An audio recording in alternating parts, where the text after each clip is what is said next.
Alors, nous venons de terminer avec l'installation. Bon, maintenant, on va aller vers l'étape suivante qui est la configuration. Voilà, donc avec la configuration, vous allez voir comment ça marche un peu.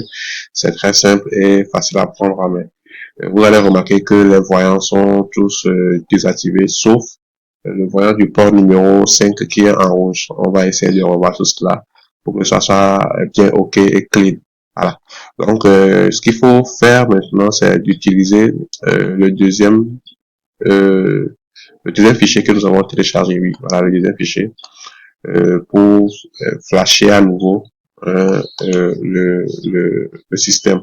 Voilà. Donc, ce qu'on va faire, c'est qu'on va naviguer vers le fichier et on choisit cette fois-ci l'extension .bin. Donc, avant, nous avons choisi ce fichier. Maintenant, on va choisir ce fichier-là qui est en extension .bin pour mettre à jour notre routeur. Voilà. Donc, on fait ouvrir. Non, je sais pas. On sélectionne. Voilà. Et on fait upload.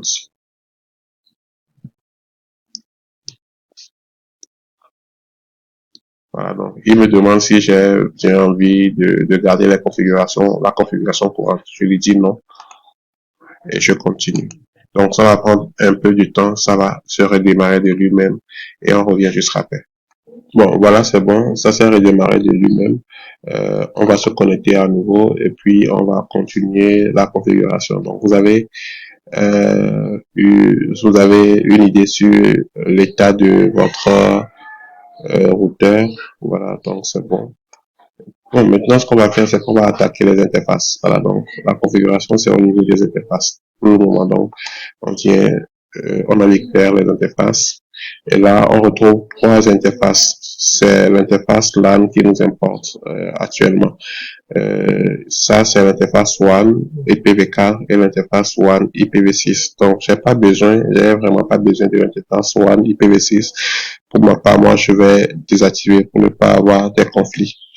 Voilà, comme ça. Donc, vous devez, à chaque fois que vous effectuez une modification, vous devez nécessairement appliquer ici. C'est très important, sinon ça va pas marcher. Maintenant, c'est bon. Ce que je vais faire, je vais aussi déjà commencer par activer mon réseau Wi-Fi. Donc, il y a le réseau OpenWRT qui est ici, qui est actuellement désactivé. Et moi, je vais juste activer. Voilà. Donc, je l'active. Et je vais voir si je peux encore faire d'autres configurations. Donc, je l'édite en mode édition, on va voir ce que ça donne. Donc, on a beaucoup d'informations ici. Moi, je vais me mettre sur du 40, voilà, parce que j'ai des équipements qui supportent du 40. Ici, c'est le channel. Voilà, donc, le channel, je le maintiens sur le 11, c'est bon. Ça, c'est un peu avancé, donc vous laissez par défaut. Donc, c'est en mode Access Points, bien évidemment. Donc, vous avez d'autres modes que vous pouvez choisir ici. Tout dépend de ce que vous voulez faire. Access Point, Ad Hoc, il y a beaucoup de choses que vous pouvez sélectionner. Voilà. Donc, moi, je le garde sur Access Point. Le nom, je le garde ainsi. Et je partage l'interface LAN avec mon réseau sans fil. C'est bon. Voilà, donc là, c'est bon. Euh, Ici, c'est les paramètres de sécurité. Donc, est-ce que je dois sécuriser? Non, je laisse ça comme ça pour le moment. Vous avez la possibilité de filtrer par adresse, c'est-à-dire de filtrer l'accès par adresse MAC, ce que je vais pas faire pour le moment. Et vous avez d'autres paramètres qui sont avancés ici. Voilà, donc là, c'est bon, c'est déjà bon. Voilà, donc je fais un save et je continue. Voilà, donc je reviens dans le menu interface et là je configure les, les interfaces pour que je puisse avoir de la connexion internet et travailler concrètement. Voilà, donc je fais une édition, j'édite et ici je lui spécifie mon adresse que je veux. Donc Je lui attribue un 10.1, voilà. Le masque, c'est 10.35. Et le reste, je le laisse comme ça, par défaut. Ici, je lui spécifie des DNS personnels. Donc, pas aussi personnels, mais c'est des DNS de cours que moi j'utilise. Des fois, lorsque vous n'attribuez pas de DNS, ça ne fonctionne pas. Donc, vous verrez l'attribuer. Donc, moi, je fais un 8.8 qui est le DNS de Google et un 1.1.1.1 qui est le DNS de, euh, de Cloudflare. Voilà. Euh, je crois que c'est bon. J'applique. Voilà. J'applique les changements de niveau et j'attends à ce que les choses ne reviennent à la normale. Bon, voilà, donc après quelques temps, si on n'a toujours pas de réponse, là, ce qu'il faut faire, c'est de revenir un peu en arrière et se connecter au réseau sans fil. Voilà, donc on va se connecter au réseau sans fil, comme cela.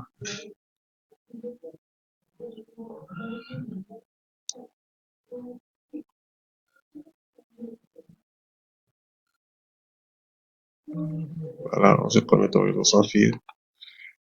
Si ça ne marche toujours pas, c'est pas grave.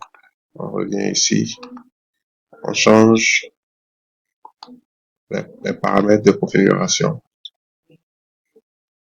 On change ici parce que c'est en statique et l'adresse IP ne correspond plus. On le met carrément en mode DHCP. Ok.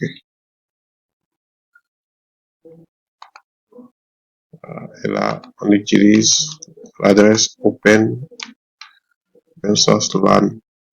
Et voilà, on est sur l'interface. Cette fois-ci. Voilà. On fait, voilà. Donc, pour le moment, j'ai pas encore défini un mot de passe. Donc, on va voir si les configurations sont vraiment passées. Ok, les configurations ne sont pas encore passées. Donc, on refait. On prend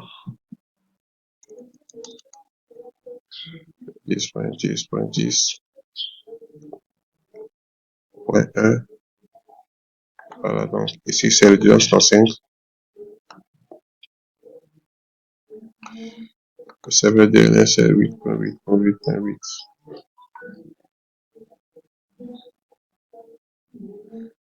On applique. Voilà.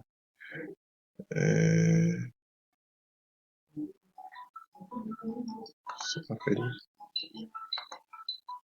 Bon, maintenant on va voir. Donc on va désactiver le IPv6. Donc on désactive le IPv6 partout. Hein. Disable. Voilà.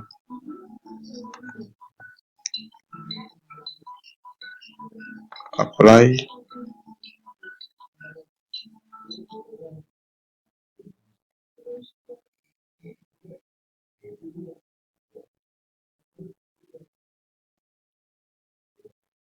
Et voilà, c'est bon. Maintenant, c'est bon. Maintenant, ce que nous allons faire, c'est que nous allons redémarrer notre routeur. Donc, on va faire un reboot. Donc, ici, vous venez ici, on fait un reboot. Et vous allez placer votre connexion Internet au port numéro 1. Voilà. Je le fais même avant de faire le reboot. Voilà.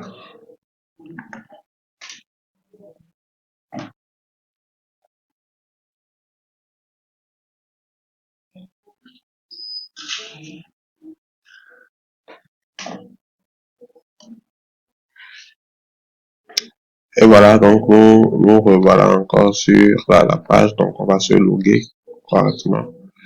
Et on continue notre chemin. Voilà, donc c'est bon. Maintenant, on va aller dans les paramètres. Bon, pas dans les paramètres là, on va aller dans le terminal, dans le CMD et on va pinguer Google, voir si Google marche. Si le DNS de Google marche. Ok, c'est bon. Donc ça veut dire que j'ai accès à la connexion Internet. Ce que je vais faire, par exemple, c'est que je vais essayer d'accéder à mon routeur via SSH. Donc je fais SSH suivi de mon identifiant qui est route arrobas 10.10.10.1. Voilà. Je fais un petit S et c'est bon. Voilà, donc actuellement je suis connecté sur mon routeur en ligne de commande. Bon, on va faire un update. Donc, comme je vous l'ai dit, c'est un système Linux, c'est basé sur le noyau Linux. Mais ici, les commandes sont un peu différentes. Pour faire du update, on fait opkg, opkg, update, update. Voilà. Donc, ça prend un peu du temps, tout dépendra de la vitesse de votre connexion. Et puis, le tout sera joué. Une fois que le, la commande sera effectuée, on va faire encore un clear. Donc, euh, ici c'est un système Linux, hein, en fait. C'est un système Linux. Donc, les commandes Linux, la plupart des commandes Linux sont valables.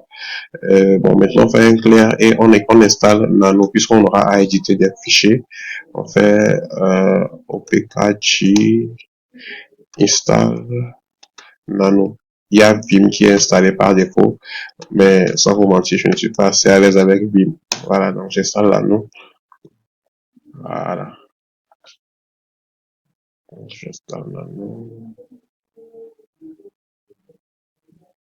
Voilà, donc Nano est installé, donc je fais un clear. Voilà, donc je reviens ici sur la page de Microtik. Donc il y a la documentation qui nous est fournie, la documentation qui nous montre comment nous pouvons configurer les LED. Voilà, donc ça c'est la configuration des LED. Et le LED, il faut éditer ce fichier. Donc voici le fichier qui est là. Donc je fais un CTRL-C et ici dans le terminal je fais un nano, nano suivi de, voilà. Donc voici par défaut le fichier. Donc il y a beaucoup de choses que nous avons aussi changé. On y reviendra. Voilà. Donc je vais tout copier ici. Je copie tout. Je copie tout ce qui est là.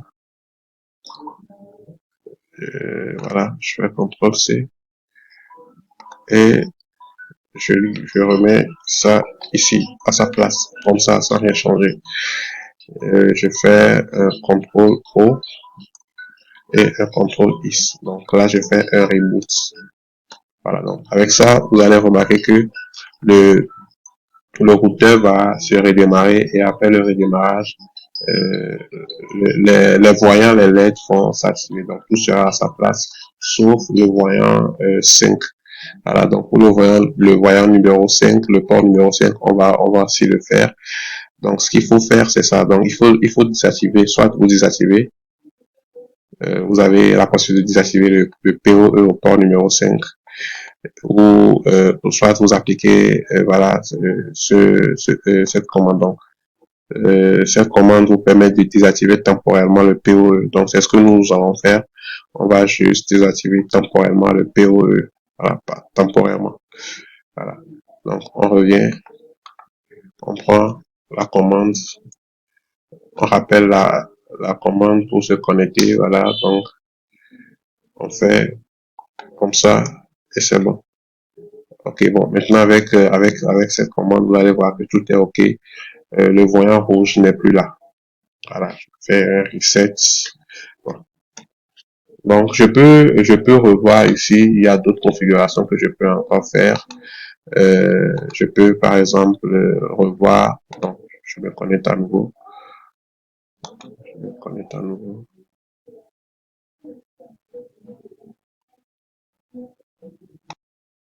Donc voilà, il y a aussi d'autres choses qu'on pouvait toucher, attaquer. Voilà, qu'est-ce qui se passe? Je suis bien connecté. D'accord, donc je fais 10.10. Voilà. Donc ça, c'est l'adresse IP de mon serveur. Donc les deux sont disponibles. Vous pouvez soit utiliser l'adresse IP ou bien utiliser le node d'hôte. Voilà, donc je fais ici, je viens ici par exemple. Je viens donc système. Vous avez vous avez beaucoup d'informations. Il y a beaucoup d'informations que vous pouvez changer. Donc ça, c'est le- l'heure et la date. Donc vous pouvez synchroniser l'heure et la date depuis un serveur MTP qui est ici. Voilà. Donc moi, j'ai mis Google, le serveur de Google. Voilà. J'ai acheté le serveur de Google pour que ça soit beaucoup plus sûr. Normalement, ça devait être en haut. Voilà. Ouais, c'est pas possible. Donc voilà. Donc la langue. Je vais vous montrer un peu comment vous pouvez changer rapidement la langue. Pour changer la langue, vous venez vous copier ça, vous copiez cette commande et vous venez ici. Et puis vous appliquez. Voilà. Donc on fait un update d'abord. On fait OPKG update. Voilà. Donc c'est très important de faire des updates avant de rafraîchir la base avant d'installer. Donc ça va prendre plus ou moins de temps, ça dépendra de la vitesse de votre connexion. Et puis je vais rappeler l'autre commande. Cette fois-ci, je crois que ça va marcher. Voilà, ça marche. C'est bon. Maintenant, si je reviens dans mon navigateur, vous allez voir ici la langue, je recharge la page. Et vous allez voir que j'aurai la possibilité de pouvoir choisir la langue française. Voilà, donc, je le remets en français. Et voilà, ça va prendre un peu de temps, tout dépendra. Mais quand même, cette fois-ci, c'est un peu rapide. Et mon système est en français. Voilà, tout court. Donc, il y a beaucoup de choses que vous pouvez faire. Ici, par exemple, je vais vous montrer ça. Administration. Ici, vous pouvez générer des clés SSH. Voilà. Pour avoir accès à distance. Voilà. Changer. Voilà, il y a beaucoup de choses que vous pouvez faire ici. Vous pouvez même ajouter des interfaces pour vous connecter. Ici, je vais revenir ici. Je reviens où? Je reviens ici, voilà, dans software. Donc, voilà, les softwares, les applications. Donc, ça, c'est l'espace libre. Vous avez aussi la possibilité de pouvoir ajouter, de pouvoir faire de l'extension. Vous pouvez étendre votre partition là. Donc actuellement, j'ai une partition qui n'est pas assez conséquente. Je peux peut-être décider d'ajouter une clé de 2 gigas pour étendre cette partition vers la clé. Voilà, c'est très intéressant cela. Et vous avez tout un tas de logiciels que vous pouvez installer. Il y a certains même que moi-même je ne maîtrise pas. Il y a Apache, il y a beaucoup de choses. Voilà. On va y revenir dans nos prochaines vidéos, bien évidemment, démarrage. Donc ça, ce sont des applications qui sont présents. Voilà, donc vous avez la possibilité de les manager comme vous voulez, du network. Voilà, donc comme je vous l'ai dit, c'est un système Linux, donc vous pouvez redémarrer ces interfaces ou bien ces applications, ou bien ces applicatifs. Vous avez aussi la possibilité de pouvoir injecter du code ici.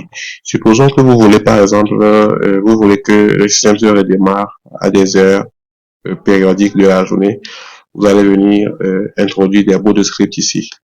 Voilà, on y reviendra aussi dans nos prochaines vidéos. Voilà, donc ici par exemple, il y a quoi encore? Voilà, donc on va aller après on va essayer de revoir, on va essayer d'attaquer les services, les applicatifs et tout, et puis vous allez voir comment ça marche un peu. Voilà, donc c'est ça. Et vous voyez ici par exemple, si je fais it-admin, it-admin.lan.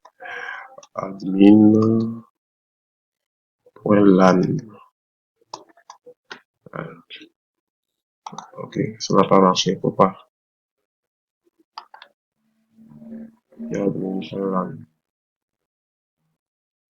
Voilà, c'est bon. Donc ça, c'est le node d'hôtes. Voilà, donc je crois que je vais m'arrêter ici. Portez-vous bien et on se retrouve. Au revoir.